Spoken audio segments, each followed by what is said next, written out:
Good afternoon, everybody. We're going to get started now. I'm Symon Perriman.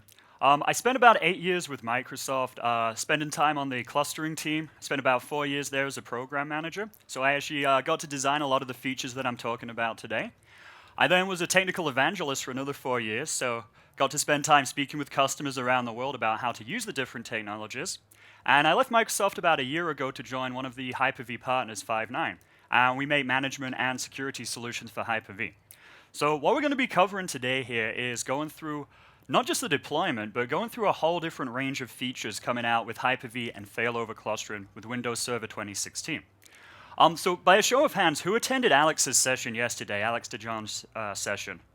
So about 2/3 of you, good. Alex and I did coordinate to make sure that we are covering mostly separate content as well. So hopefully you'll get kind of a pretty broad view of what's coming out with the next version of Hyper-V. Also, I have posted these slides online, so if you want to follow along with the slides. And I also have a link to this at the very end of the deck as well if you want to download them later. So what are we going to be covering today?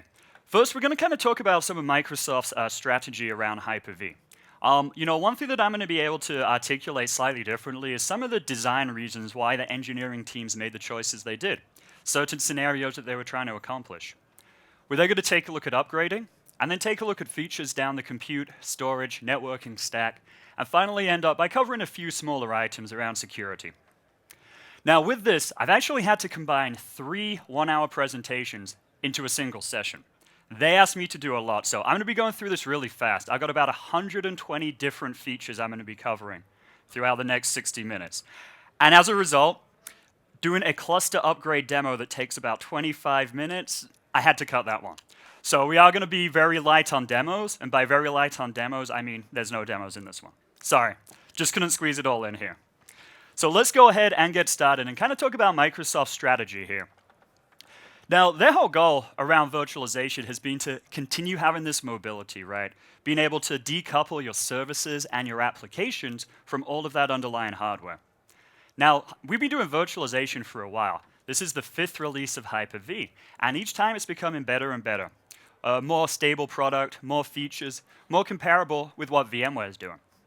But really, Microsoft's biggest strength here is the focus on the cloud, being able to have the mobility with your virtual machines and move it from your own data center up to Microsoft Azure, or even to a third-party hoster if you need somebody within your own country to run that, because you might have certain needs with the data, where that data gets stored, how it operates, giving you more control. So our whole goal here with this virtualization, with this release, has been really focused on the cloud.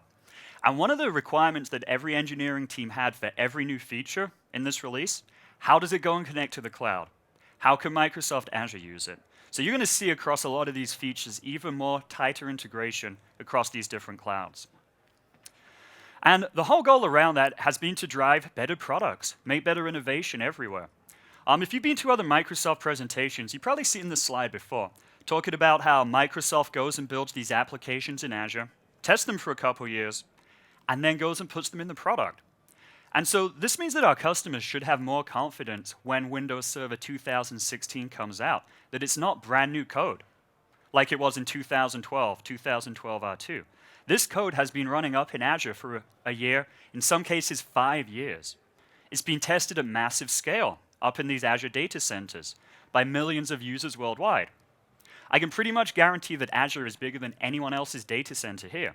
It's doing more calculations. And if it can scale to meet Azure's needs, Microsoft says, you know what, we have confidence we can now put it in the product. They then take that feedback, push it back up to Azure, and it really is an ongoing development cycle. One specific example, about 5 years ago when I was at Microsoft, I was the program manager responsible for network load balancing when I was on the cluster team. Now, if you guys know network load balancing, it's pretty crappy. I'm not proud of it, okay? It's a really bad product, and I was stuck with it. And my biggest goal around that was, we can't rebuild it. It's in such a bad state. What is being done with Microsoft Research? And at the time, there was this small project in Microsoft Research known as Voyager. And it was basically a new load balancing technology. So we looked at that. We tried to productize it. We went up pretty high through the executive chain trying to get permission to go and take this research technology and put it into Windows Server 2012. And ultimately they said, you know what, we don't have the confidence that it's been tested well enough. Didn't make it. So you guys still had the crappy network load balancing. But what they did do, they did take that and they put it up in Azure. So the software load balancer that's available up in Azure is that same technology, Voyager. And that is now coming into Windows Server 2016 in this upcoming release as a new network function. So we really are taking these technologies from research, trying them in Azure first, making sure they can scale before we're pushing them down back into the products. Now, the other thing that Microsoft really tried to focus on was using this concept of virtualization and applying it not just to the servers, server virtualization, but also applying it to the networks and to the storage. So as we kind of think about breaking down these different functions, we have different ways to manage them, a different brains of the operation, and a different way to manage the data. And so you're going to see a lot of attempts of building consistency across server virtualization and trying to apply those same best practices and ideas to network virtualization and storage virtualization as well. So let's get started. How do we upgrade here? Now, you could go through a traditional upgrade process. You know, put the disk in, download it, boot from network. Nothing really interesting, nothing too special about that. But what really is interesting with this release is the ability to upgrade your cluster without downtime to the virtual machines. Now, clustering in the past, if you wanted to migrate your applications from a 2008 to 2012, 2012 R2, you actually had to break your cluster apart. You might have a 4-node cluster, and to go and do an upgrade, you'd actually have to evict a node entirely and create a brand new cluster, and do a migration from your old cluster to your new cluster. Now, you could still live migrate one direction and move those virtual machines over, no downtime, but you couldn't move them back if there was a problem. The other big challenge with that model is when you had 2 clusters now, the clusters had different names. They had different IP addresses. So it could actually break applications if they were dependent on the cluster, because we literally had to build 2 clusters. So we've gone and fixed that, and we've introduced this concept known as a rolling upgrade. And this actually used to exist back in the old days of clustering from 2000 to 2003. But there were so many changes in 2008 and subsequent releases, the engineering team basically said, it's too big of a task. But now we have virtualization and live migration. Downtime is unacceptable. People are expecting their applications to run 24/7. So we went and we fixed it in this release. Now what we're able to do is create a mixed mode cluster.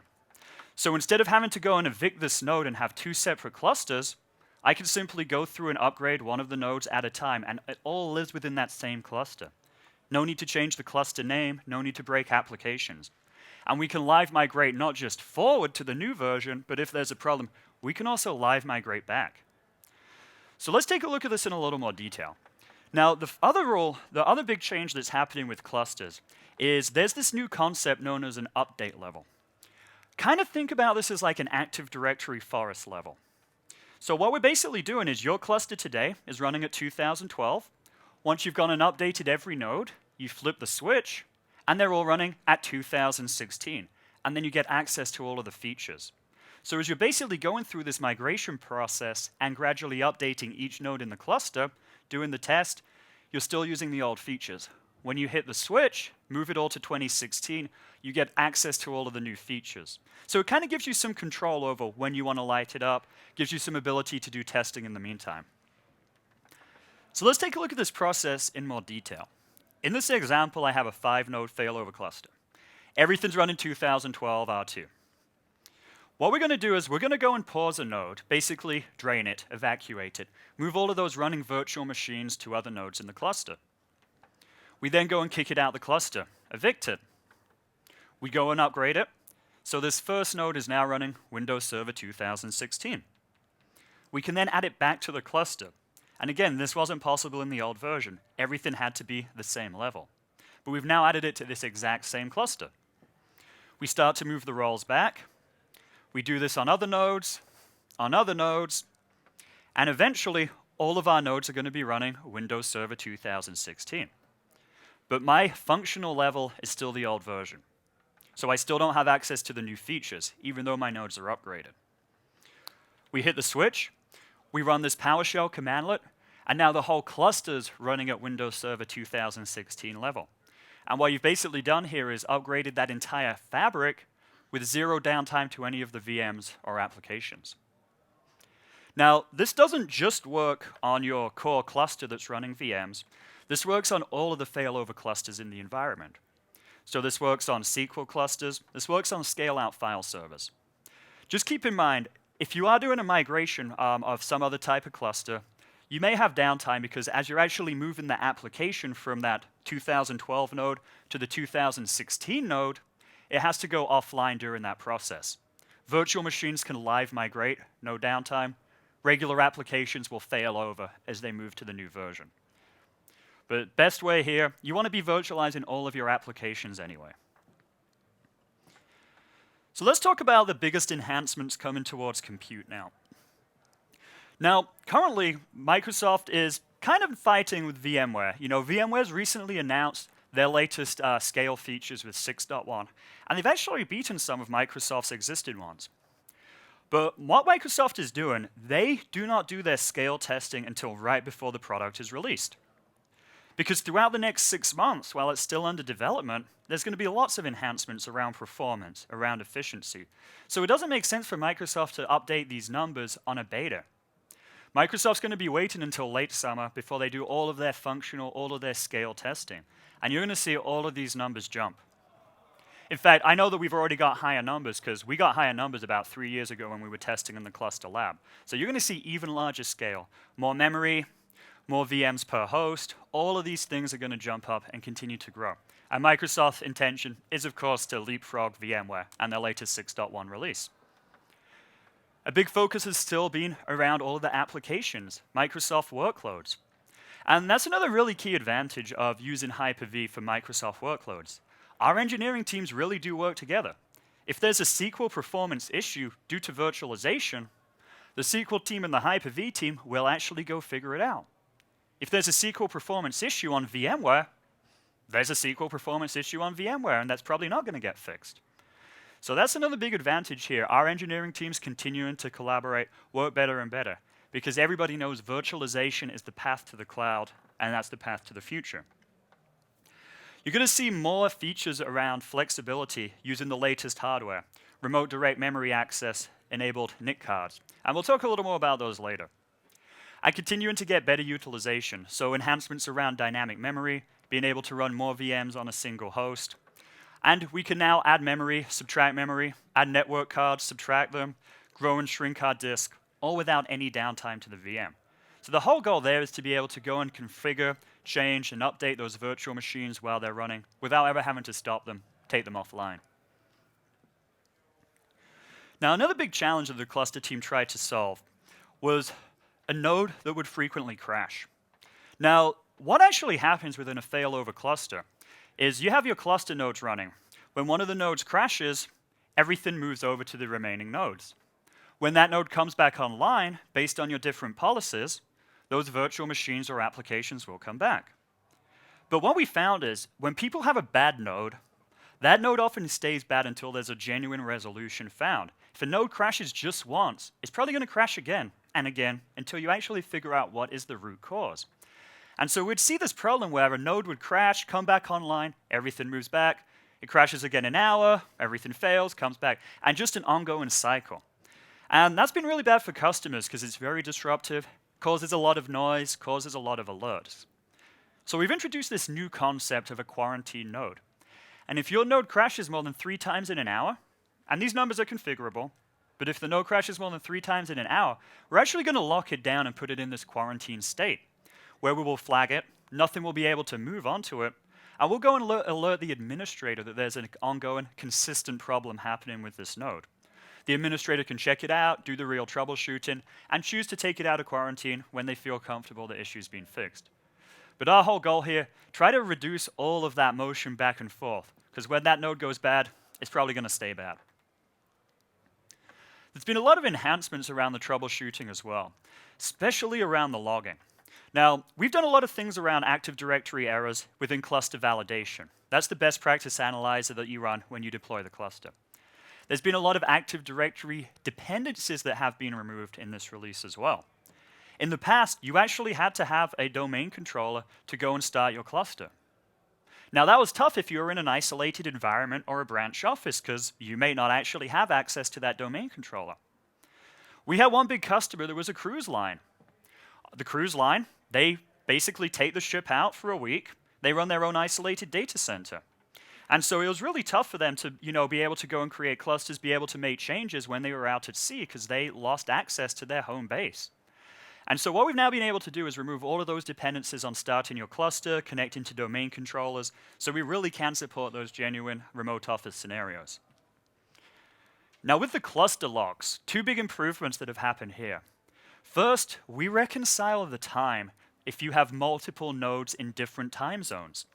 Because one of the big problems when you were doing troubleshooting on a cluster is when you collect the logs, it sends the local time of each cluster node to the log. Now, if your cluster's in one time zone, not a problem. If you have a cluster in different time zones, when that log comes together, it's completely segmented, so it makes it really tough to kind of piece together all of the different instructions and the flow of what's happened. So we've now reconciled that, and we give consistent time using GMT for all of the cluster logs. So you make sure that as the different nodes report the information, it gets pieced together consistently. The other big improvement as well is avoiding wrapping to the cluster log.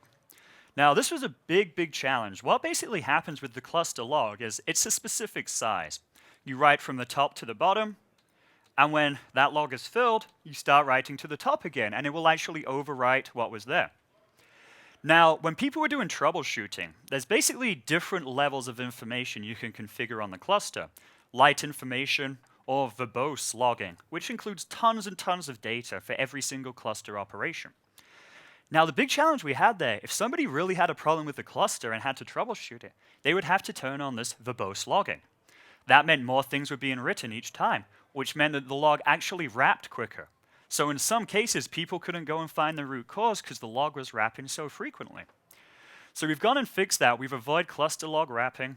We're appending it to the bottom of the log, giving people the ability to grow their log dynamically, so they don't have to worry about overwriting data again. So when you troubleshoot it, you should be able to consistently go figure out what the issue is. Now, Linux support has been really big as well. A lot of people were kind of skeptical when Satya wrote this blog about 1.5 years ago saying Microsoft loves Linux. Because people are saying, why would Microsoft want to support Linux?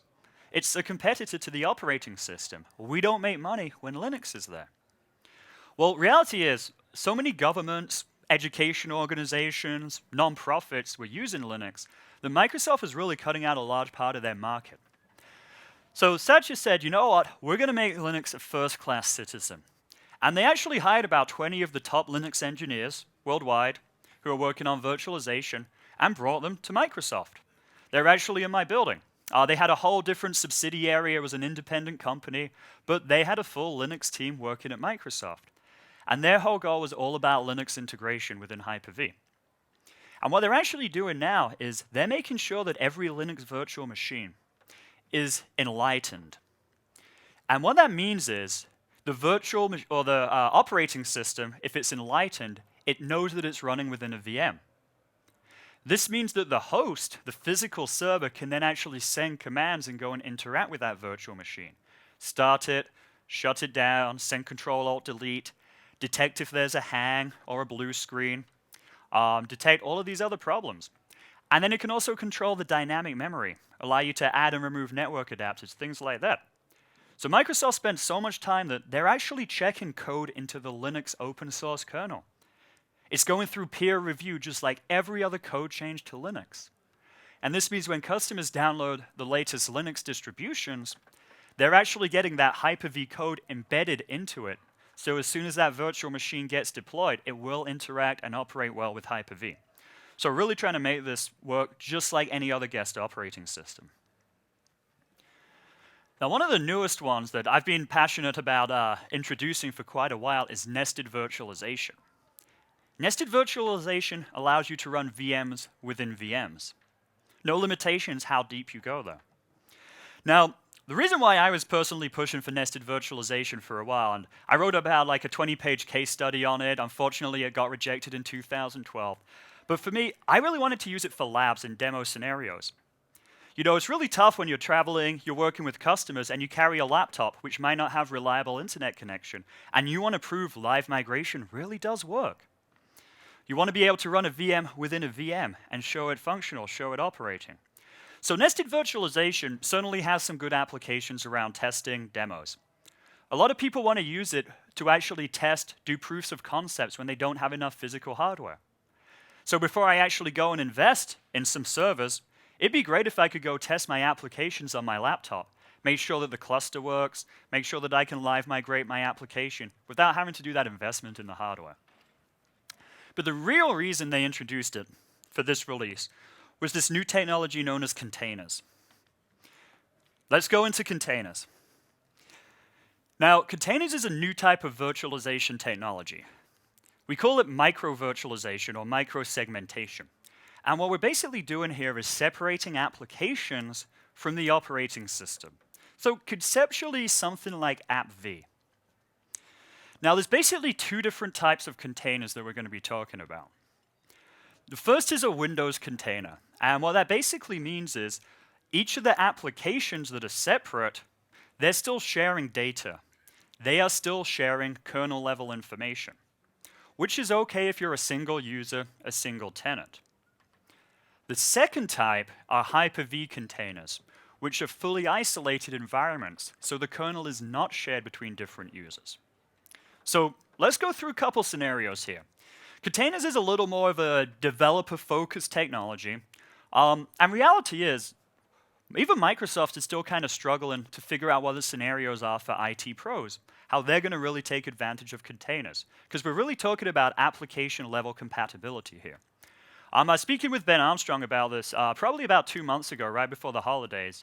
He runs the Hyper-V team. And I said, you know, our company, Five9, we're looking at building a management layer for containers. So we can manage containers just like virtual machines. I said, look, I am just struggling on what the scenarios are here. You know, there's these bursts, all these developers trying to use this. You're sharing different levels of the kernel, different storage stacks, different networking stacks. Why would IT pros use this? And Ben said, we're still trying to figure that one out ourselves. So please give us feedback, go try to test it. We know this is great for developers. We're still trying to figure out how our IT pros are really going to take advantage of this. So let's go kind of take a look at how containers fit in here. So here you have my physical server, my Hyper-V host. We have an operating system that runs on top of it. And with a traditional application, those apps are actually embedded in the operating system. I mean, when you install it, it kind of merges them together, right? You can't go and separate them after installing them. The code's embedded. And that's what we see with the traditional installation right now. We've merged the applications with the operating system. What we're now trying to do with containers is allow them to run on the operating system, but still keep them separate. So in this case, we've got our virtualization layer, and here's a virtual machine running on it. And if you think about what a virtual machine is, it's almost the same concept. I have a mini server, I have a mini operating system, but I've still merged those applications within that operating system. So if you think about this, if I want to go and take a copy of that virtual machine, I have to take a copy of the entire operating system and all of those applications within it. So, you know, when you hear people talk about creating like a golden image or a master image for the library, it has to be that full operating system every time. And that works okay, but it doesn't scale very well, because each time I want to go and clone this VM, I want to clone my IIS VM, I have to clone that entire operating system too. I can't just clone the IIS components, or I can't just clone the SQL components. So I lose that other 9 gigabytes that I don't need every time I redeploy that virtual machine. And all I really want to clone is that application running within the virtual machine. There's my clone. So what we're going to do here with containers is do a level of separation. I have my operating system, I have my application running within it, but it's completely independent. So what we've basically done here is provided all of the necessary pieces from the operating system that that application needs so it can run separately. I can take it and put it on another host, and it has all those operating system level pieces that it needs to run. And so what I mean by that are things like library files, binary files, executable files. If this is a SQL server, it has some key operating system setup packages that it needs. We've taken those and put them in this container. So now this entire application is independent. It can run wherever it wants. If I want to scale it out, I'm only cloning the application. I'm not having to clone the other 9 gigabytes of the operating system each time as well. Now, the challenge, or at least with this model of a Windows container, is that we are still sharing information across each of these different instances.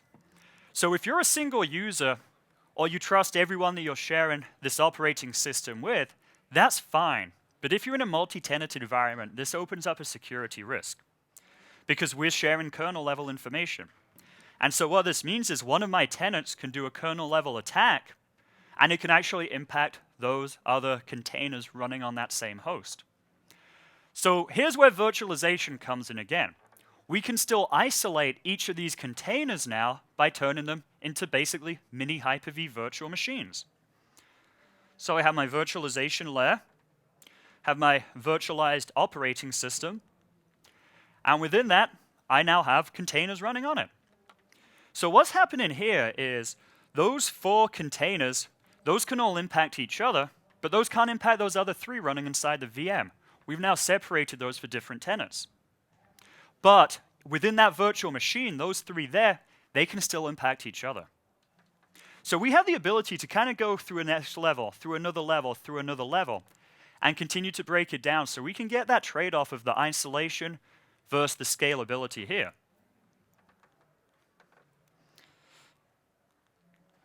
So we could essentially get Windows containers that can run on Hyper-V that share information, or Hyper-V containers that are entirely isolated. So it's a little confusing, and so I asked Ben, what's the best practice to understand when do I use a container, when do I use a virtual machine?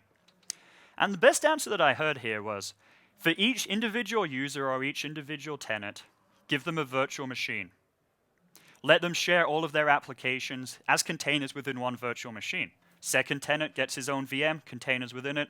Third tenant, VM, containers within it. And so that kind of gives you this best practice of the isolation for security, as well as the scalability through containerization.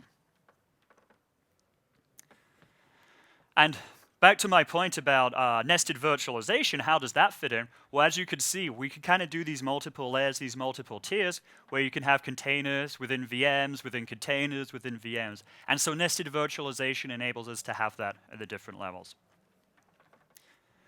Now, Nano Server is another deployment option that we have with Windows Server 2016. And Nano Server is basically a stripped-down operating system, even more than Windows Server Core, even more than Hyper-V Server. You know, the way that Server Core was designed was it took the basic operating system and removed pieces from it. Nano Server was designed differently. It was built from the ground up as a microserver. So it runs about 400 megabytes, which is tiny. If you kind of think Server Core is about 4 gigabytes, the full installation is about 9 or 10 gigabytes. So when you get down to 400 gigabytes, and you've removed everything, including the GUI, applications that shouldn't run on one of these tiny servers, it gives you a lot of benefits. Now, the first big one is around servicing and patching. The fact that we've removed all of this stuff from it means there's fewer patches that you need to install. Fewer patches mean fewer reboots. Fewer reboots, higher availability, more uptime. The second benefit is around security. Well, kind of covered that, right? Fewer patches, fewer vulnerabilities, less attack surface. It uses fewer resources because it's 400 megabytes. And it deploys in seconds. So where Nano Server is starting to become interesting here are these cloud-based applications that need to rapidly scale. You know, we've always talked about, being able to dynamically scale an application. There's the common scenario that there's somebody's website, it's running on Azure, it's during the busy holiday season, there's lots of traffic, so you need to go and clone more instances of that website to help it scale out, right? And that does work today in Azure, but each time today you're taking a clone of that, you're redeploying a 10 gigabyte file. That takes time to set up, to copy the virtual hard disk, to configure it, to run scripts, because it's 10 gigabytes. Now we can redeploy these in a matter of seconds with 400 megabytes up in the cloud. So when we're really trying to think about this very rapid scalability, this is where Nano Server is interesting. And this starts to lead to other applications as well, like parallel processing, high-performance compute clustering. So basically all of these large distributed system problems where you quickly need to scale up, scale down, Nano Server is going to be the big answer for this one. Now, I'm going to touch on System Center 2016 a little bit as well in relation to how it's been updated. And reality is, there have not been a whole lot of improvements to System Center 2016. For the most part, all of the updates made to that product are just to support the Windows Server 2016 features. Microsoft's key investments going forward around management are all based in the cloud, OMS, Azure Operational Insights. So that's where the engineering team's focus has been on with new technologies, new features in the public cloud. And basically System Center 2016, I don't want to say it's in maintenance, but it's just not being invested in as much as it has been. It's going to support the latest features, but not a whole lot of new things. So what we've really done here, helping with the new provisioning, it's going to support these new rolling upgrades, easier deployment, better monitoring, hooking in that virtualization environment to OMS, and continuing to support VMware, of course. Now, there's actually been a couple of features that were deprecated from System Center VMM as well. Citrix support has been cut, so there's no more going to be the ability to manage your Xen servers. They've also cut support for App-V. Microsoft is deprecating the App-V technology because we're now focusing on containers as the new way to do application virtualization. Let's move on to networking.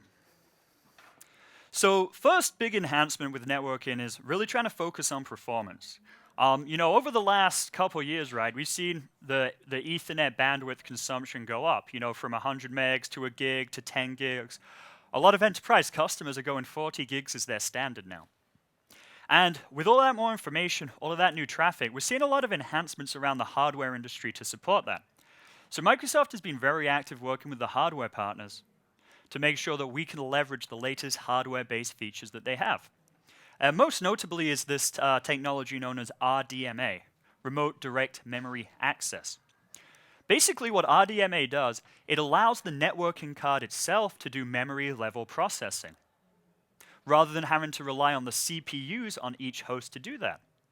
So what that essentially means is I might have a server that has, 16 CPUs, but now if I get some of these enhanced memory cards, these enhanced NIC cards, I might be able to scale up from 16 to 16 plus another 8, because these memory cards are doing additional CPU processing. And so where this has become most impactful and most obvious is around live migration. When you do a live migration, you're basically copying and running memory from this first host, compressing it, sending it to the second host, uncompressing it, and then the CPUs on the second host have to go and figure out where in memory that virtual machine belongs. Now with RDMA, what we're actually doing here is when we're sending it over, when it's being uncompressed, the NIC card is doing that. When it's figuring out where in memory to go, the NIC card is doing that. It's not having to rely on these CPUs that are probably very active already and wait for free cycles. So we're basically offloading this processing. And so we see about a 10 times speed increase during a live migration now, from using a traditional live migration to doing a live migration over RDMA, because we're having all these extra cycles that are just focused on the memory management now. Interoperability has been a big investment too.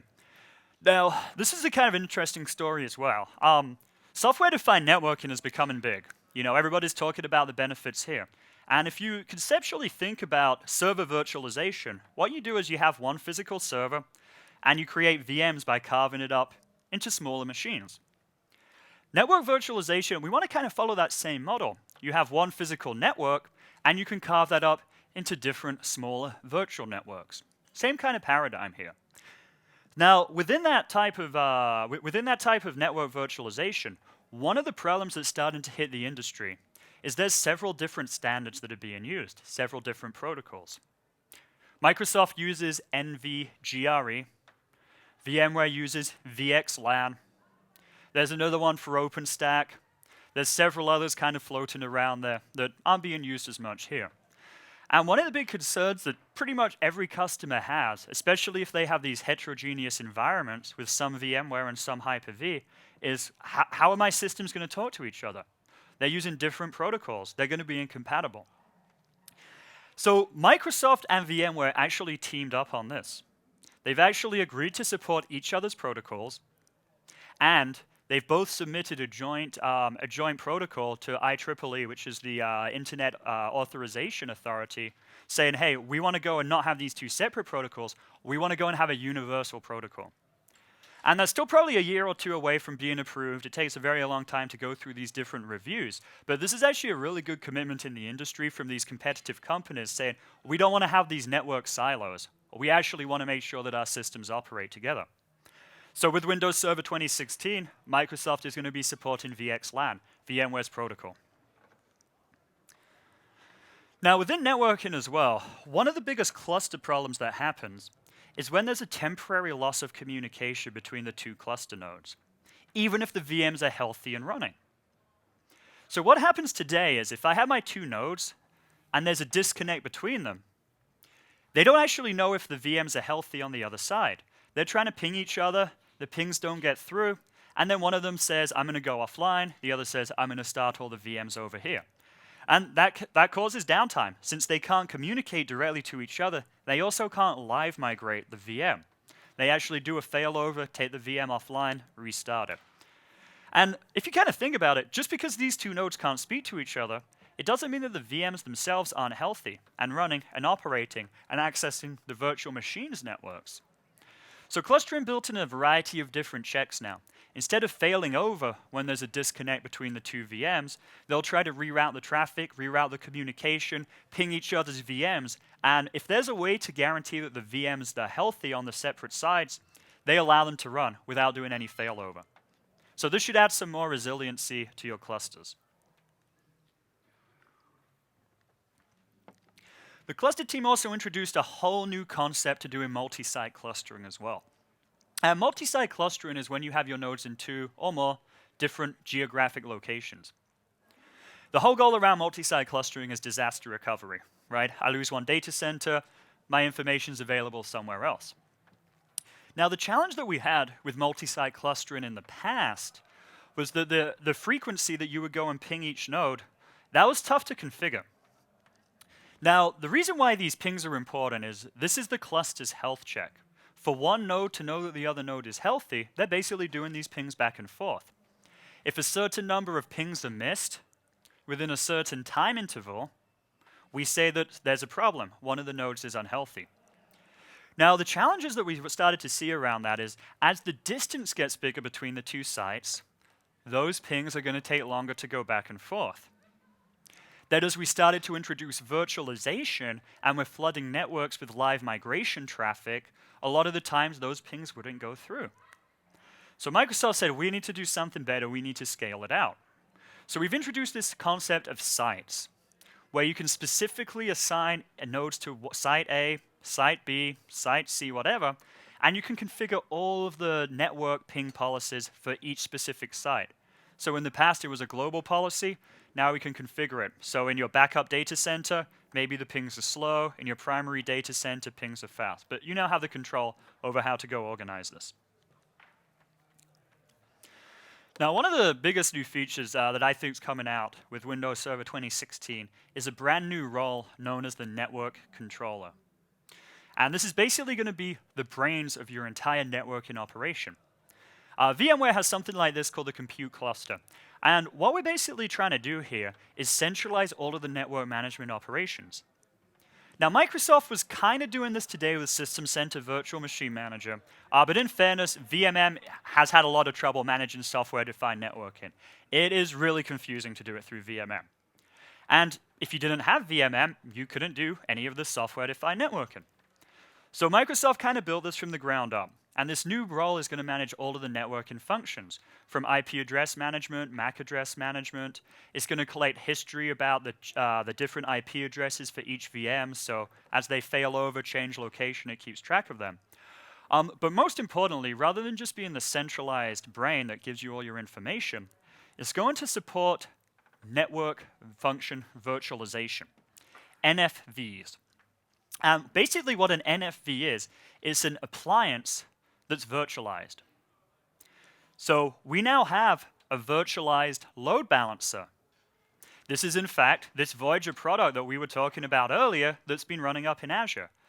This virtualized load balancer can now be deployed on your Windows server as a free workload, and you can deploy multiple instances of it every time you need a load balancer. They're also going to have a virtualized firewall that you can use to route traffic in and out of. There's a whole bunch of different components here, networking components that are now being virtualized and made available to run on-premise inside VMs. And the good thing about all of these, they are all coming from Azure. So they are all tested. They're not brand new. They've had massive scale. And in fact, for third parties to go and build on this, our company is looking to build our security product as one of these. We got told you cannot go directly to Windows Server 2016. You have to go build your product for Azure first, get it certified in Azure, and only then will we allow you to go and actually run it on Windows Server 2016. So what they've really tried to do here, going through these different ones, first, load balancer, help with performance, distribute the load. Distributed firewall with security. They've also introduced a concept called service chaining. And service chaining basically allows you to define the path of your network traffic. So first it has to go through a VPN role, then through a load balancer, then through a firewall. And rather than you having to try to manually configure the route yourself, they're going to make an easy interface that allows you to basically map A to B to C to D. And this new network controller will actually control the flow of the traffic for you. Now, continuing to look at extending to the cloud, there's also been a lot of focus on improving the network connectivity up to Microsoft Azure. And the biggest enhancement that we see here is with this technology known as ExpressRoute. Now, what ExpressRoute does, if your internet service provider that you're using wants to sign up for it, they basically get a dedicated pipe to the closest Azure data center. And then if you sign up for this with your internet service provider, you get a dedicated pipe to your ISP. So if you're using a lot of Azure, you're doing backup, you're doing replication, you're using Azure as your disaster recovery site, and you really have to push a ton of traffic through, you don't want to use the public internet, you can work with your internet service provider, get a dedicated path from your data center to the ISP, and then from the ISP up to Azure. So better scale, faster migration. And Microsoft's also continuing to work with all of the different hardware partners as well, making sure they're compatible. I'm with Five9. We are doing tons of Azure testing, tons of Windows Server 2016 testing, because we're told if you want to get certified on 2016, you need to make sure you're fully interoperable across all of the different platforms. And so I think that's a really good sign. You know, it's bad for us, more work for us, good for the customers, because it really is enforcing all of these hardware partners to test their applications at scale in the public cloud before we then bring them down on-premise, on platform. So taking a look at some system center integrations around networking, I'm going to be able to manage all of your different devices, control which can have access to the networks, continue to actually manage and deploy the network controller. That'll be able to be done through System Center VMM, configuration of these different load balancers through VMM, and there's a whole bunch of security improvements around access control, but we'll cover those later in the security section. All right, moving on to talk about storage. The whole goal around storage, going back to this model of virtualizing, same concept applies here, right? Where we take a physical server, we've carved it up into virtual machines. We're now taking a storage array and virtualizing that, carving it up into smaller pieces. Now, these set of technologies are actually around in Windows Server 2012, 2012 R2 today, storage spaces. And what storage spaces basically is you could take a bunch of individual disks, and they could be cheap disks. Let's say they're 1 terabyte each. I have 100 of them. I put them inside my array, and then instead of having to manage 100 separate disks that have a maximum capacity of 1 gigabyte, I create a pool for them. Now, there's some redundancy here, so I'm not going to have a 100 terabyte pool. I may have about a 60, 70 terabyte pool. I'm going to keep some disks in RAID. I'm going to keep some as spare disks for hot add, hot remove. But what I've basically done here, instead of managing 100 disks, I just get this blob of storage. Now that I have this 70 terabyte blob, I can go and assign the storage however I need. I can assign one LUN that's 50 terabytes if I want. Or I can assign thousands of 100 megabyte LUNs. I can basically carve up this pool however I want. And so that's the whole goal around virtualizing storage. Give you flexibility in where you manage it. So you're no longer thinking at that physical hardware level, which disk am I looking at, how's the capacity on that one disk. Microsoft's doing all of that for you. You're now just looking at this pool of storage that you can use as much or as little as you need. So clustering has some issues with storage as well. If you lost the connection to your storage array, the cluster would have some issues. It would go and, in some cases, actually crash the VM. Now, what we try to do here is have more resiliency. If there's a storage outage, first thing we're going to do is we now have mechanisms to detect it faster. So we can say, hey, issue to the storage, let's alert it. And instead of crashing it, we're going to go and pause it so that the VM stays running, but it's in a poor state. We're then going to constantly try to go and reconnect to that storage. If that's not possible, if it's not a temporary outage, we'll then go and reroute the information over a cluster shared volume network or another network back down to the array. So we're essentially just built a lot of logic around trying to avoid crashes due to impact loss of storage. Now, storage spaces direct, I think, is going to be one of the most popular features for SMBs as well. Storage spaces direct allows you to build a cluster with absolutely no shared storage. So this means no SAN, no SMB file share even, only direct attached storage. So if you're a smaller company, a smaller organization, and you don't want to go and set up a file server or a scale-out file server, you don't have a SAN, this is going to be a great way where you can get high availability, clustering, all of the features for your VMs without any external storage. And basically the way this works is you have to have at least 3 nodes in your cluster, and the disks that are locally attached on each of them are going to be mirroring the information. So when we write to disk A, we're copying that write to disk B and to disk C on those other 2 nodes. This way, if my node crashes, we have consistent information running across every node. And this means node 1 crashes, my VM fails over to node 3, I still have access to that same data, it's still locally stored. So a great way to save cost on the storage. The only downside is you lose out on storage capacity because you're basically having 3 copies of the data, one running on each of the disks at each time. So there's a trade-off there, but for a lot of customers that only have a couple of VMs, don't have a ton of data that they're trying to store on them, and this is going to be a very affordable way to have high availability. So some of the other enhancements around storage, there's been a lot of improvements to quality of service, or QoS. Quality of service basically allows you to control how much disk bandwidth a particular disk has, or a particular VM has. And you could set a maximum so that it doesn't consume too much, and you can set a minimum to guarantee that each VM or each storage device gets at least that much bandwidth. And this setting, this has actually been around since 2012, 2012 R2, but there are a lot of problems and limitations with it. For example, you could oversubscribe the storage, meaning that you could assign 200% capacity across all of your different VMs, and they would still hit issues, because there wouldn't still be enough free resources. Also, if you added a new disk to a virtual machine, you would then have to go and manually reset that quality of service policy for each disk and each new VM.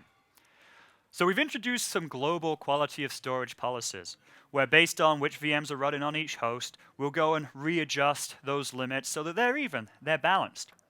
When you add new disks, we will apply those global policies to the new disk to make sure that they have the appropriate quality of service settings as well. So it's really, the whole goal here is to make the administration easier, not have to worry about all of these small considerations. Now, there's also been a lot of enhancements around a shared VHD. So first, what is a shared VHD? If you go and create a guest cluster, which is an entirely virtualized cluster, so I have 2 virtual machines, they're running Windows Server, they're a cluster, and my virtualized application, my virtualized SQL server moves between my 2 virtual cluster nodes, that's a guest cluster. Fully virtualized clusters. And these are really good to have, and in fact, a best practice for everybody. Because every time that you have a virtual machine running on a physical cluster, and you need to do maintenance within that guest operating system, you need to do patching, you have to shut down your application. If that service crashes within the virtual machine, it stays crashed. So the whole idea of guest clustering is to give you high availability features inside that virtual layer as well. So I have 2 VMs, I'm running SQL Server. When I need to do patching, I could bounce that SQL Server between my 2 VMs, so there's less downtime. I still have to do a failover, but it doesn't have to go offline for 5 minutes or 15 minutes while I'm installing my patches. Also, if that SQL instance crashes, I can detect it. Clustering will trigger in, and it will restart it, or it will move it to the other node, the other virtual node if it's unhealthy. So a best practice is to use guest clustering wherever possible. Now, there's a lot of upside to it, but the downside is the complexity, right? You're basically building clusters on clusters. Both of them need to pass cluster validation. But the biggest challenge that we heard actually came from service providers and hosters. Because you still need to have shared storage with these guest clusters. So I have my 2 virtual machines, and I still need to assign them a LUN, an actual physical disk, so that they could store the data on it. So in the case of my virtualized SQL database, that database runs on that disk. And hosters didn't like this model because their customers were saying, hey, I need my own disk so I can do guest clustering, but the hoster didn't want to go and actually expose the storage fabric to the tenant for security reasons. They didn't want to have to go and carve out a LUN for every single tenant. So we introduced this concept back in 2012 R2, where you can now just take a virtual hard disk and share that between the 2 cluster nodes, the 2 guest nodes. So in this case, I'm a hoster or a service provider. I create a massive LUN, call it 100 terabytes. Within that, I can go and create thousands of virtual hard disks. And when my tenants want to create a guest cluster, I just give them access to the virtual hard disk. They don't know what that underlying storage fabric looks like. So that solved the security problem. But this feature came pretty late in the development cycle in 2012 R2. It actually came based on feedback during the evaluation process from the hosters saying, hey, guest clustering is great, but look, this is a huge security risk. So since this feature came so late, there are a lot of limitations on it. These have all been fixed with 2016. So these shared virtual hard disks, they can now be replicated. They can be backed up. They can be pushed up to Azure.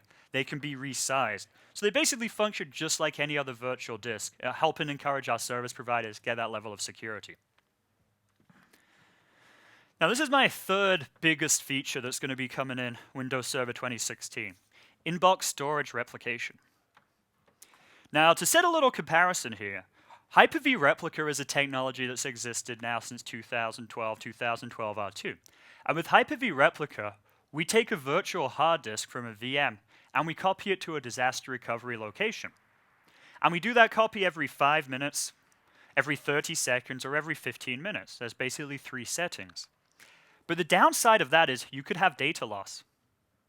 If I'm doing my copy every 5 minutes, and I have 4 minutes of data, and I crash, I lose that 4 minutes of data. So Hyper-V Replica is a great solution for non-mission critical applications, where if you lose 5 minutes of information from your marketing team, not a big deal.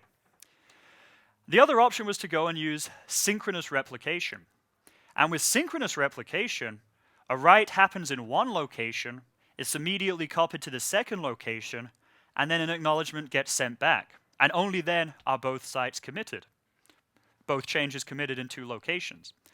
So that's preferred by mission-critical applications. If you have like a SQL database, Active Directory, anything where you really can't afford to lose data. But in the past, that was only available through third parties. Microsoft's now introducing this in box for free. And what I really like about this as well is they are breaking down all limitations on it. They know this is going to be a big feature. So it's going to be supported in almost every scenario. You don't even have to copy to disks of the same file format, of the same size, of the same file system even. So you can have one cluster node that's running NTFS on a 10 terabyte disk and be replicating data to something running REFS on a 1 terabyte disk. Complete flexibility here. So a nice way to give customers that inbox replication, 0 additional cost here. Now the only downside, of course, is performance. Based on how far apart your 2 different storage locations are, you could get a performance hit. Because again, I have to write to the first location, replicate it to the second location, and then send it back. before we then move on to the next executable within whatever your process is. So this means if you have an application that's doing lots of reads, lots of writes, it could potentially slow down that application. So big thing is you got to test your distance. Microsoft is recommending as kind of the starting point 200 kilometers maximum between the two sites. So it still allows you to scale fairly well. You could be on different power grids, be in different cities, but you can't do, say, a whole cross-country replication. One of the big challenges, at least in the United States, is we have lots of natural disasters, hurricanes coming in. When a hurricane comes in, 200 kilometers isn't going to be enough to go and move all of your applications elsewhere. So we'll talk about some of the ways that we can extend our data center further through Azure. So we've been able to do backup to Azure for a while. And this is a great option for customers that only have a single data center, which is about 98% of Microsoft's customers worldwide. Single data center. Now, Microsoft has dozens of data centers located around the world. So why don't those become the backup? So Hyper-V Replica has been supported now with Azure for a while, where you can take your Hyper-V virtual machine and copy that virtual hard disk up to Azure. And that technology is known as Azure Site Recovery. It's an Azure service, and it's going to be continued to be supported. Best practice, continue to use this. They're continuing to add more features to it, make it more resilient. They allow you to create plans, so if you have to do a big failover, you know that hurricane's coming, you can do a failover. You start your domain controllers first, wait 5 minutes. Start your database servers, wait 10 minutes. Start your application servers, your websites, and actually have kind of a tiered hierarchy of bringing all of these different applications online. Sorry, I already covered most of this one already. So using all of these different disaster recoveries, replication of any type. And now, when we bring in clustering as well, multi-site clustering introduced a very interesting scenario with Azure as well. If I have 2 sites that I own, I have 2 cluster nodes at each site. That's the best practice. This way we can do local failover first before we have to do a cross-site failover. The challenge that we had in this scenario was if there was a disconnect between site A and site B, and these nodes were fighting for, should I own the application, should I own the application, it was really tough to go figure out who should be the owner. Clustering has this concept called quorum, which is basically a voting algorithm that says this side should win or this side should win. Now, the way the quorum works is it basically means a majority of votes. Each node gets a vote. So if I have 2 nodes running here, that has 2 votes. I have my 2 nodes running here, that has 2 votes. But those are tied. We don't have a winner, so we still don't know who's going to win. So Microsoft now allows you to go and deploy a new Azure virtual machine with a voter running inside it, known as the Cloud Witness.